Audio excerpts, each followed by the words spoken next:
Welcome back to the Deep Dive. Today, we're going to do something a little different. Usually, we're looking outward at trends, new tech, historical events, that sort of thing. Right, analyzing the world around us. Exactly. But today, we're pivoting. We're actually going to look inward. It's time for an inventory check. And just to be clear, we're not talking about your stock portfolio or, how much equity you have in your house. Not at all. We're not talking about money, land, oil, or even crypto. We're talking about the two most valuable resources that you and every single person listening right now actually possess. The raw materials of existence, really. They are. And to be completely blunt, they're also the two resources we're most likely to just squander. Oh, absolutely. We waste them with a casualness. It's honestly kind of terrifying when you really stop and think about it. We're talking about time and attention, and we're working from this fascinating, somewhat mysterious document called Makelist.pdf. Now, don't let that file name fool you. It sounds like a template for a grocery list, but it's actually this dense, philosophical, and really tactical guide to human nature and productivity. It really is. And the thing that hooked me immediately in this text is the core metaphor it uses. I think I know what you're going to say. The source compares time and attention to gold and silver. It treats them like precious metals. Yeah. The whole argument is that these are not just abstract concepts floating around. No, they're commodities. They're hard assets. Exactly. Yeah. And if you don't treat them like gold and silver, you're basically walking down the street with a hole in your pocket, just dropping coins with every step. I love that image because it immediately raises the stakes. We feel the loss of money instantly, right? If I dropped a $50 bill, I'd stop everything. Of course. But we rarely feel the loss of a wasted hour with that same intensity. So our mission today is to unpack this gold and silver framework. We're going to look at the source's wild claim that time is actually a human invention. Which is a huge idea. Huge. Then we'll break down why attention is a literal currency that we pay. And finally, we'll get into the tactical side. How a specific type of daily planning creates what the source calls a winner mentality. It's a perfect blend of, high-level philosophy and what do I do Monday morning advice. It is. So let's start with the big one, the gold. Time. Okay, let's unpack this. Because the source starts with a pretty bold claim that really forces you to stop and think. It says time isn't a physical object. Right. You can't touch it, you can't move it, you can't borrow it from a friend, and you definitely can't buy it on Amazon. Right. And while we all kind of know we can't buy time, the text goes a step further. It looks to the animal kingdom to make a really profound point. Yeah, this part was fascinating. The source just asks us to look at nature. Does a lion track time? Does a bird have a sense of being, late for a meeting? A dog doesn't know it's Tuesday. Exactly. Animals don't track it. They exist in a state of being. They're just in the now. And this leads the author to the conclusion that time is strictly a human invention. So it doesn't exist out there in nature, it exists in our minds. It's a tool we built. A tool we built. And this is where it gets really interesting. The source gives us this specific origin story for time. It almost feels like a movie scene. It does. It claims that roughly 5,000 years ago, give or take, there was this wise man. And this wise man was just observing a drop of water falling continuously to the ground. Drop. Steady flow. A primordial clock, basically. And the source says that while studying this wise man realized that the interval, that drop, was a unit. He could measure the flow? He could measure the flow. And this observation led to the concept of the second. Now, the text admits the real history might be more complex, but the core idea is what's so fascinating. We invented time not just to track the stars or seasons, but to track things, to track process. And most importantly, to track life. That's the key distinction the source makes. It brings up this sort of theological comparison to explain the why. Right, with the immortal being. Yeah, it compares humans to an immortal being, specifically God. And think about it. For someone who's immortal, time is completely irrelevant. If you're never going to die, a second, a century, a millennium, it's all the same. There's no scarcity. There's no scarcity. Yeah. If you have forever, there's no pressure to get anything done by 5 p.m. Right. So the source argues that time is essential only for someone who knows that one day they have to leave. Yeah. We invented time to measure our mortality. We track it because we are running out of it. It's a tool for scarcity management. That is a heavy but an incredibly clarifying way to look at a clock. Every single tick is a reminder of the scarcity of that resource. It's not just counting up, it's counting down. So Okay, if time is the vessel we're traveling in, and it's a vessel with a slow leak, let's talk about the fuel. Let's talk about the silver. Attention. This is where the source shifts from the philosophical Yeah. to the transactional. We use that phrase, pay attention, all the time. It's a cliche. Right. But the text argues we should take it literally. It is a currency. It is an exchange. I really like this part. The source asks, okay, if I give you my attention, what are you giving me in return? It forces you to look at every single interaction as a trade. Like, I'm handing over my silver. What am I getting back? Exactly. Basic economics, just applied to consciousness. Yeah. The text explains that when you pay attention, you are buying something. Yeah. You're buying ideas, memories, images, words, emotions, thoughts. You are porting them into your system. That's right. So to make this concrete, if I'm just doom scrolling on social media, I am paying my gold and silver, my attention, and in return, I'm buying what? Anxiety, cat videos, a feeling of inadequacy. You are buying junk assets. And the source would ask, is that a fair trade? I mean, are you taking those cat videos to the bank? Probably not. No. Attention is described as care, focus, and understanding. It's your nature channeled towards something. But, and this is a critical point the source makes, not all attention has the same purchasing power. Oh, right. This is the rock analogy. This was my favorite example in the whole text because it really explains why some people just seem to get more out of life than others. It's a brilliant example. The source describes two people looking at the same rock. One is a person who has studied geology their whole life. The other is just a normal person. No offense to normal people. I am definitely the normal person in this scenario. I think we both are. But the dynamic is so clear. They are both paying the same amount of attention. They're both looking at the object for the same amount of time. But what they buy is vastly different. Vastly. The normal person just sees a rock, a gray, hard thing. Maybe they think, that's a decent paperweight. But the geologist, The geologist sees details. They see history. They see the mineral composition, the pressure and heat that formed it millions of years ago. Every little detail reveals itself to them. so if that geologist starts speaking about the rock, it's suddenly fascinating. It is. The attention they paid yielded a massive return on investment because of what was already inside of them. So the insight here is that the value of your attention depends on the observer. It depends on how your nature is channeled. You have to sharpen the instrument to get the value. Correct. And this leads right into the idea of opportunity cost. The source is very strict about this. It says life is short, in the grand scheme of things. Right.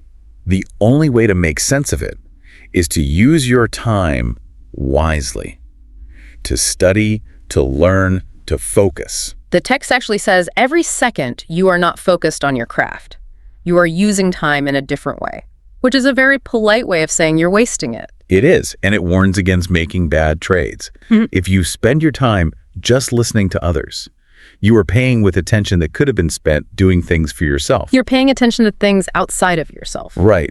But it does offer a caveat, doesn't it? Yeah. It doesn't say never listen to anyone. No, that would be a pretty lonely existence. Exactly. It says verify the trade. If the trade is fruitful, if you listen and you learn something new, then the purchase is justified. You paid attention, but you bought knowledge. That's a good trade. That's a great trade. The problem is that the default setting for so many people is just leaking currency all day without getting anything of value back. They pay the silver, but get no receipt. So we have time, our invention to track our limited lifespan, and we have attention, the currency we spend to fill that time. So the next logical step, and the source goes deep on this, is how do we actually build something with these resources? Because the source argues that nothing in this world just appears as a finished product. No, it uses a construction metaphor. It argues that nothing just drops out of the sky ready-made. It even references the creation story again. Oh, yeah. It notes that even God, omnipotent, all-powerful, took 6 days to build the world and rested on the 7th. Which is actually a comforting thought. If the Almighty needs a week and a break, I probably shouldn't expect to launch my big project in a single afternoon. Exactly. Everything is the process. Huh. And the source really emphasizes the psychological requirement of this process. Right. It says you cannot leave a job halfway. Right. You can't just stop and say, I'm finished, when the roof is still missing. And this requires visualization.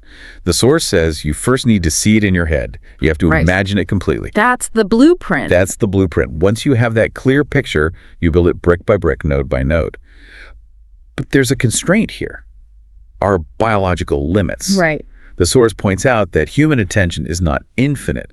It's measured in seconds, minutes, and at max hours. It actually says nobody paid attention in days to something continually. If we aren't built for that, we're not servers in a data center. We have a fuel tank. Yeah. And it runs out. So productivity has to be broken down into chunks. We have to match the work to our brain's capacity to focus. We build progressively. And the source notes, our brains are adaptable. We accept a process as the best one until something new disrupts it. Then we adapt, we make changes, and we repeat. Which brings us to the most tactical part of the whole document, the daily plan. The source is so specific here. It doesn't say have a 5-year plan. It really emphasizes the day. You need a plan for the day. That's the rule. And the logic follows that chunking idea we just talked about. You have to break down your big goals into smaller ones. And this is the key part. Estimate the attention cost for each. It's like budgeting. You're looking at a task on your list and asking, okay, how much attention can I actually afford to pay to this today? Precisely. And this is where we get to the psychological payoff. The source describes a feedback loop that happens. When you set these micro goals for the day and you actually tick them off, something happens to your brain. The winner mentality. Yes. The source says you become confident, you become excited, you get positive and creative. It's almost like a chemical reaction in your head. By completing the plan, your imagination starts finding resources you never knew you had. I think we've all felt that. That momentum where you finish 3 things on your to-do list and suddenly you feel like you could conquer a small country. That's the winner mentality. It's the result of efficiently spending your gold and silver. Oh. But there's a catch. Uh-oh. And this is a very provocative point in the text regarding value. It's honestly a little bit controversial. Oh, right. The part about other people, I have to admit, I struggled with this a bit. The source argues that for your work, your craft, to have actual value, it must be approved and appreciated by others. That's a tough pill to swallow for the art for art's sake crowd or for anyone who just has a hobby they love. It is. The text is very blunt. It says, if it's just you that like the craft and nobody else, you're probably wasting time. Ouch. Probably wasting time. That is harsh. So if I spend my gold and silver learning how to juggle and nobody cares, have I just wasted my resources? According to the strict economic metaphor of this text. Yeah, pretty much. If attention is a currency, then value is determined by the market. So you have to understand what people want. You have to understand what they're willing to pay attention to in return. Yeah. You're creating a product, in a sense, to satisfy a request. So the goal isn't just to be busy or even just to be happy in your own little bubble. The goal is to channel your nature into something that has external value. It shifts the focus from ego to service. That's a good way to put it. You're paying attention to your own goals to bring something forward that other people need. And the source phrases this beautifully. You must understand the lifespan of our creation. And that brings us right back around to mortality, doesn't it? It absolutely does. We invented time because we die, but we use our attention to create things that might just live longer than we do. A chair, a book, a system, a family. So the wise man watched the drop fall, created time, and realized he had to build something that would last longer than the fall. That's the essence of it right there. So what does this all mean for you, for the listener? We have this text that tells us time is a construct, attention is money, and we need to earn our keep by making things other people value. Well, it ultimately comes down to a certain view of human nature. The source concludes that our nature is inherently creative and crafty. That's the specific word it uses. Crafty. I like that word. It sounds ingenious. It sounds like you can solve problems with whatever you have at hand. It is. And the source argues this is why humans dominate the planet. We're not just limited to basic needs anymore. Animals eat and sleep. We use our intelligence to create things the rest of the animal kingdom can't even conceive of. We bend reality to our will using focus. Exactly. So the advice is to lean into that nature. Don't fight it. Be in sync with your human nature, the text says. Be crafty, stay focused, pay attention, be wise. And then there's that final punchy call to action. It's only 4 words, but it really sticks with you. Clock it, lock in. Clock it, lock in. It's a command. First, clock it. Acknowledge the time. Acknowledge the scarcity. Look at the water dropping. And then lock in. Focus your attention. Stop the leaks. Don't let the silver fall through that hole in your pocket. It's simple, but it's so powerful. It's about not letting that gold and silver just slip through your fingers. You know, going through this, I realized how passive I usually am with these 2 things. I let time happen to me. I let my attention be stolen by whoever shouts the loudest. That's the default human condition in the modern world, I think. We are resource rich, but management poor. Right. And just remember the source's origin story. This all started with a wise man watching a drop of water. Right. He saw the flow of time and realized he had to track it.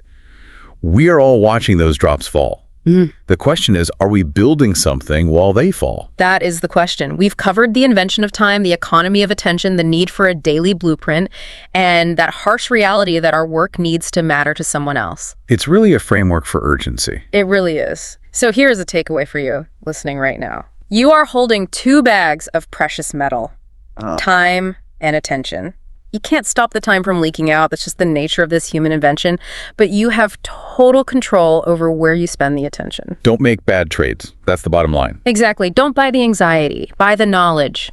Build the craft. And plan the day. Don't worry about the decade. Just win the day, and the winner mentality will start to take care of the rest.